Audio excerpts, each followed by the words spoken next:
વડોદરા શહેરમાં મોડી રાતે ફાયરિંગની ઘટના કાકા સાહેબ ટેકરા પાસે કરાયું ફાયરિંગ નવદુર્ગા મંદિર પાસેનો બનાવ પોલીસ પહોંચી ઘટના સ્થળે ફાયરિંગ કરનાર વ્યક્તિ GISFનો કર્મચારી એક રાઉન્ડ ફાયરિંગ કર્યું હોવાની માહિતી પોલીસે બંદૂક અને કારતૂસ કબજે લીધા ફાયરિંગ કરનાર વ્યક્તિ નશામાં ચૂર હોવાની માહિતી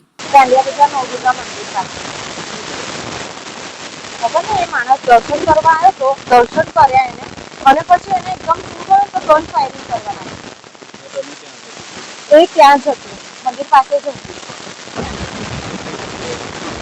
એ મંદિર પાસે જ એને ફાયરિંગ કરી અને પછી પોલીસ ચોકીમાં મતલબ જ્યારે હું ગાડી બોલાવી 112 નંબર પર ફોન કરીને તો ગાડીની અંદર પણ એને મારી પર હુમલો કર્યો.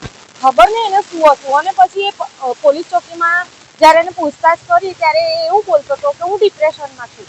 કઈ ડિપ્રેશનમાં છે એ નહીં ખબર. એટલે થોડો સાયકો લાગે છે. ના, આજે હું પહેલી વાર જ એને જોયો છે. પહેલા ઉપર કરી અને બે નીચે કરી એટલે ત્રણ થાય.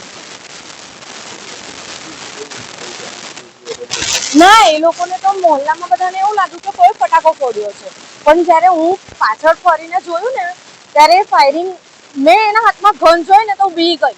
તો હું એની પાસે પણ ગઈ પણ એને છે ને મારી પર હુમલો કર્યો. એટલે ગન તો એને નીચે નાખી દીધી. બે ગોળીઓ નીચે પડી હતી ને એ પણ હું ઉચકીને પોલીસવાળાને આપીને ગન પણ. હા, બહુ જ પીધેલો. નશામાં બહુ જ હતો એટલે એને આગળ પાછળનું કશું દેખાતું જ નથી. હા, કઈ મતલબ ફેમિલી માટે કશું બોલતો હતો પણ શું એ નહીં ખબર. ના, આજે પહેલી વાર જ જોયું. પોલીસ ચોકીમાં લખાવા ગઈ તો પોલીસવાળા એવું કહે છે કે અમે લખી લઈશું FIR એમ કીધું. અને પછી એવું કીધું કે તમે પ્રેસમાં મીડિયામાં વાત ના આપતા કારણ કે કોઈ સરકારી નોકરી કરે છે ત્યાંથી એને ગન મળી હતી. હું તો નહીં ઓળખતી પણ હમણાં જ્યારે હું ત્યાં FIR લખવા માટે બેઠી હતી ત્યારે પણ એ મારી પાસે જ જોતો હતો. એટલે એ પોલીસવાળા PI સાહેબ પણ એવું જ કહેતા હતા કે તમે એવું હોય તો વાત દબાઈ દો.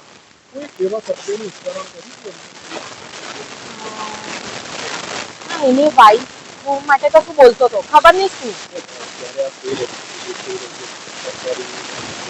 હા, એમને એવું કીધું.